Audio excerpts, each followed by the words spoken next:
আচ্ছা দাদা, এটা কি আপনার বাড়ি? না, এটা আমার শ্বশুর বাড়ি। ও, জানেন তো দাদা, আমি যখনই এই বাড়ির সামনে দিয়ে যাই আমার মনে হয় এই বাড়ির সঙ্গে আমার গভীর টান আছে। আচ্ছা দাদা, আপনার বাড়িতে বড় কেউ আছে?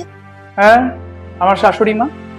একবার তাকে ডাকুন না দাদা, হতেই পারে তার আমায় দেখে কিছু মনে পড়লো, বা আমারও তাকে দেখার পর কিছু মনে পড়ে। মা, তোমার মেয়ে আবার গাঁজা খেয়ে এসে ভুলভাল বকছে। কোথায় ও? হ্যাঁ, তুই আবার আছি গাঁজা খেয়েছিস? চল তোর, চল চল, গাঁজা খেয়ে আসা। गजब बेइज्जती है।